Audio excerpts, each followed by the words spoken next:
Ну, у нас полчаса с тобой еще до автобуса. Стрессуешь?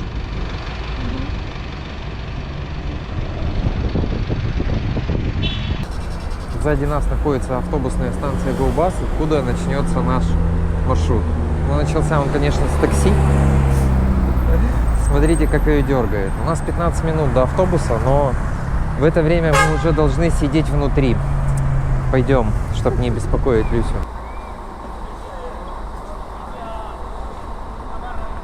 Ты готова ничего не делать в ближайшие 5 часов? Отправляемся. Ну а если вы вдруг случайно заскучали в пути от однообразных пейзажей, вот, то развлечься вам помогут, например, места, как у нас, с которых видно несколько экстремальную езду местных водителей. И я жалею, что мы места сюда взяли, потому что Люся все видит и немножечко поддергивается регулярно.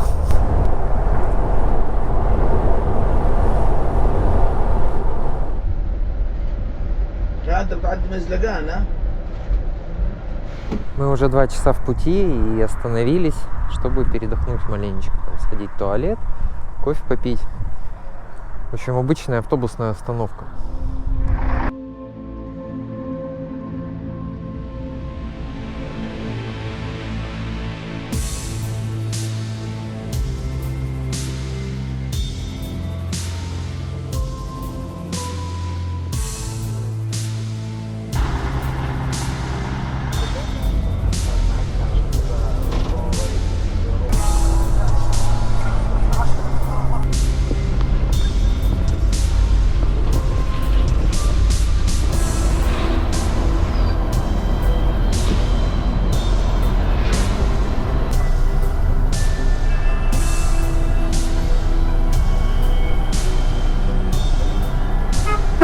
A few moments later.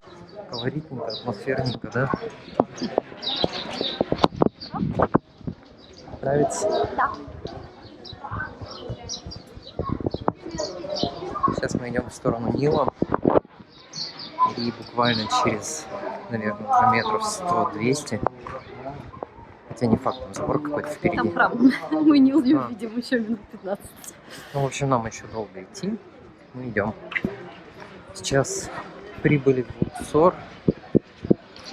Арендное жилье у нас забронировано на другой стороне. То есть мы сейчас идем на паром, переправляемся через Нил, идем, кидаем вещи свои и возвращаемся обратно. Сегодня по плану у нас посмотреть 2 храма: Карнакский и Луксорский. Такие вот узкие улочки везде. Ну и вообще, конечно, тут вайб совсем другой. Абсолютно по-другому себя ощущаешь. Интересно все так на самом деле. Ну вот он и Нил перед нами. Сейчас мы находимся на стороне живых, а поплывем мы на сторону мертвых, где располагаются все гробницы. Жилье у нас там забронировано. Там нас ждет паром. На. 10 фунтов, если не ошибаюсь. Угу. За двоих, да? Угу.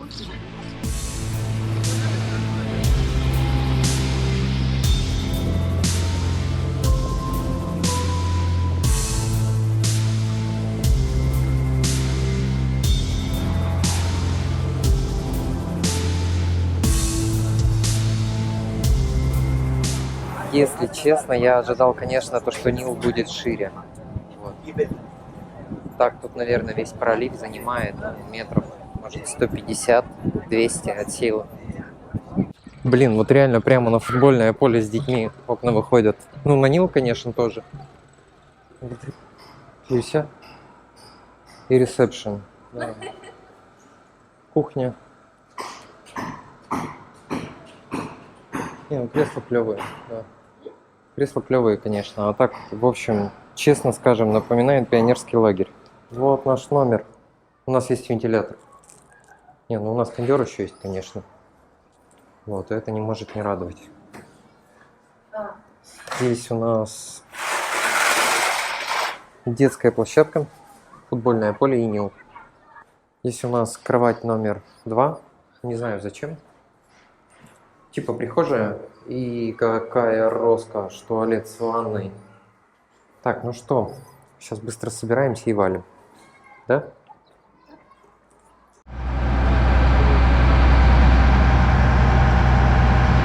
Ну что скажешь?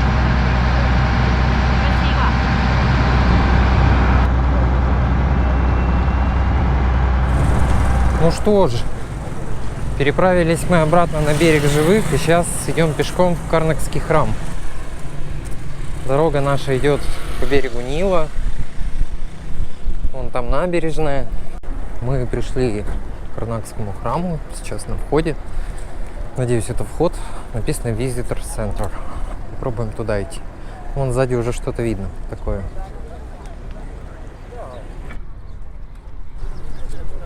И вот перед нами аллея бараноголовых сфинксов, которые прямо стоят на входе в храм.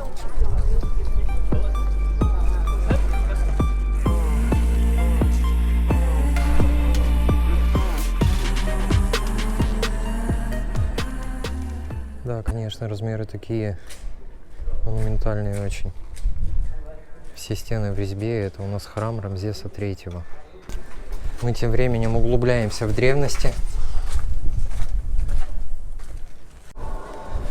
Ну, он специально включил на ширик, на рыбий глаз, чтобы у вас просто была возможность сравнить массивность этих колонн и людей, которые ходят внизу, и чтобы это все видно было. Люся, вон у меня удивляется очень сильно, как это все дожило до наших лет. На самом деле, как бы, да, это действительно большой вопрос.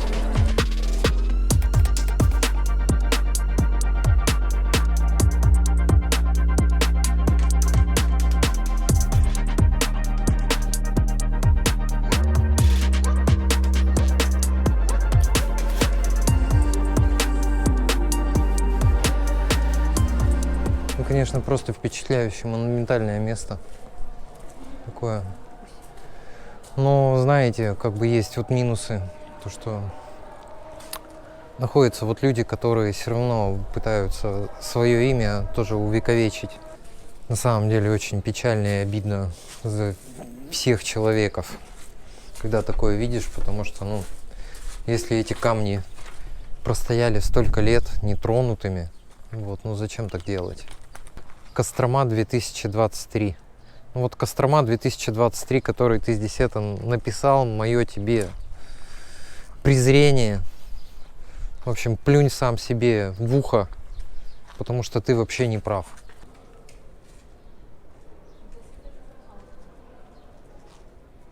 Пока мы восхищались колоннами, и я негодовал насчет Костромы 2023, где-то я потерял свой билет. Надеюсь, дальше он мне не пригодится нигде. У нас впереди офигенно высокие обелиски.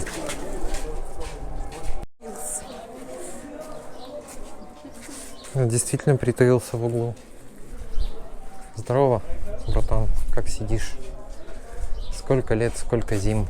В общем, вот эти вот чуваки здесь, которые сидят из такого красного гранита, они здесь появились во времена Хатшепсут. Вот, и вообще весь этот комплекс был построен, по сути, с 1525 года до нашей эры до 1391. 130 лет всего на его строительство, расширение. То есть каждый новый фараон, который появлялся, он старался что-то достроить, расширить. Я же уже за полгода как бы не первый раз такие заруиненные вещи вижу. И особенно интересно смотреть, как это Люсю все поражает.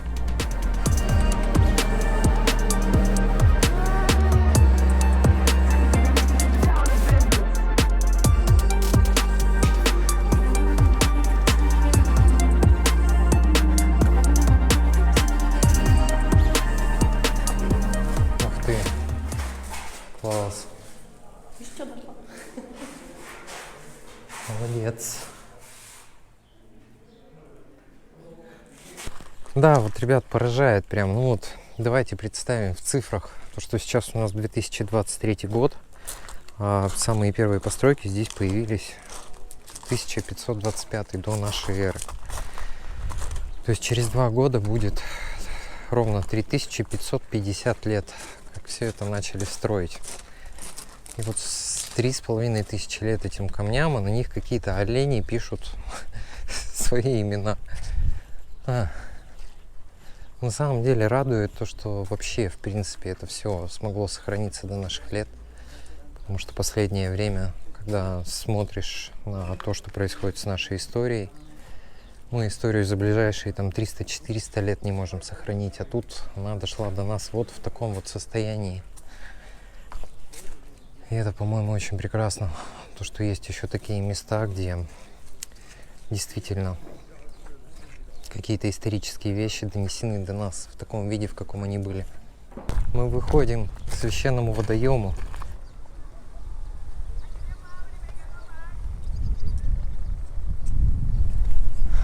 Нравятся руинки? Ну, там, вон, смотри, вся стена в фараонах. Это как там тоже хорошо. Здравствуйте, добрый день. Расскажите, что вы думаете о жизни в современном Египте? Вам нечего сказать? Понятно. Вас все устраивает более или менее, да? Вы живете в этих руинах? У вас хорошие условия? Здесь все круги не просто так наматывают, есть традиция. Ну, не традиция, а поверье какое-то, что его надо обойти 7 раз. Типа, будет тебе счастье. Да, конечно, здесь очень много разрушено. Ну, будем честными, здесь разрушено процентов, наверное, 90 того, что здесь было. Но представляете, вот даже то, что сохранилось, оно такое впечатление производит. Мы возвратились в колонный зал, да? Ну да, он просто фееричный, реально. Диаметр колонны порядка 2,5-3 метров одной. Высота 24 метра, но я могу ошибаться, я потому что читал Википедию и не помню точно. Ну, короче, просто бомба, конечно, вживую это все дело.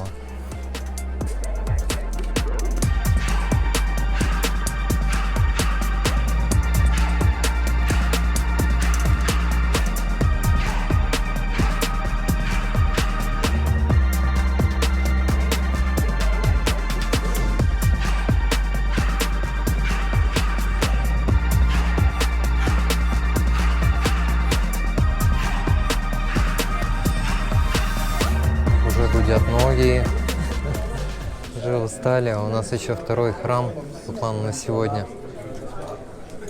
Да, эмоциями как бы уже прям в первый день, даже несмотря на переезд, то что я не люблю ездить в автобусе, зарядились так уже энергией, прямо оно того стоило.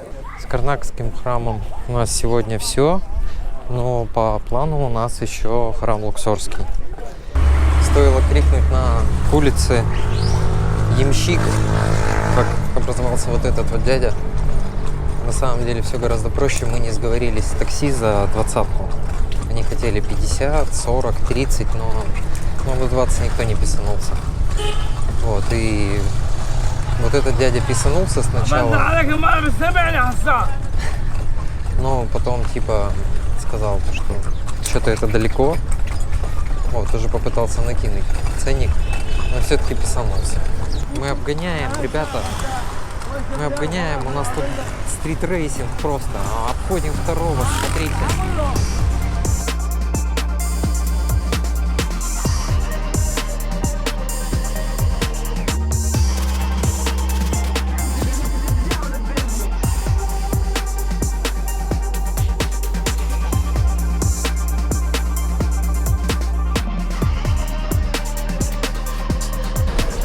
Пробравшись сквозь лабиринт автобусов, мы нашли кассу в храм.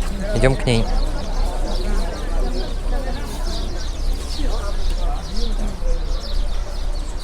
$180. Налетай подорожало. Ну что, друзья, вот он и перед нами. Храм Луксора. Луксор Темпл. Встречает нас вот такими вот 5 дядьками.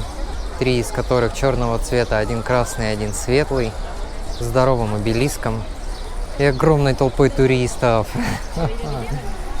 Конечно, безумно красивое зрелище, но сейчас солнце за ним садится. Наверное, с утра, когда здесь рассвет, и вот все вот это вот как раз вот освещается солнышком, наверное, тут вид вообще просто феерический. Но внешне, вот с другой стороны мы обходили, этот храм, конечно, сохранился отнюдь не так хорошо. То есть вот есть у нас вот этот вот обелиск и вот эти вот фараоны на входе. А дальше все гораздо больше заруинено. Ну, что я вам буду рассказывать? Сейчас я вам это просто покажу. Сзади меня находится площадь Рамзеса II. Ну, вернее, то, что от нее осталось. Площадь-то сама в нормальном состоянии, и все остальное, ну, сами видите. С другой стороны, опять-таки, судя по времени, сколько это все здесь стоит, все очень неплохо, я считаю. Здесь вот прямо за углом спрятались вот эти вот дяденьки. У части из них, конечно, нет лиц, у части головных уборов, ну и других частей тела.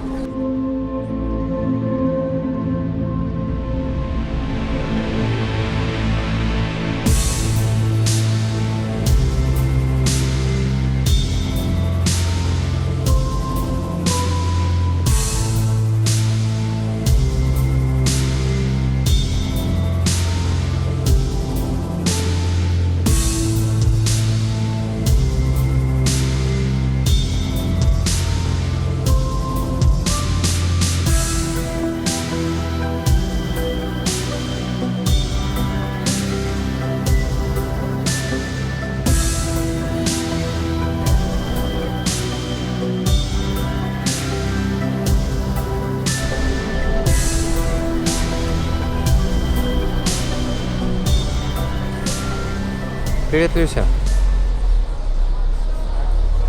Ничего она ему не ответила, улыбнулась только. Вырвавшись из этого туристического потока, мы вместе с тем вышли и наружу храма. Как раз вдоль того заборчика, где мы проходили сюда. Зато мы здесь, можно сказать, на территории вот этой локальной части одни, а в соседней комнате, ну, я думаю, человек 70. Ребята, в общем, я тут шел в музей под открытым небом и наткнулся вот на такого товарища. Я египетскую мифологию худо-бедно знаю, но вот что это за Ктулху, я не помню, кто это там такой был. Если знаете, напишите в комментах. Как бы вот так вот смотрю, на Дэви Джонса похож больше всего.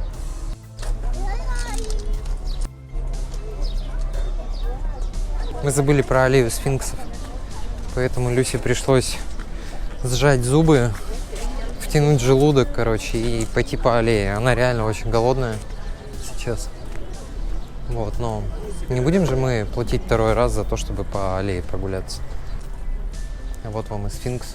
Один из нескольких.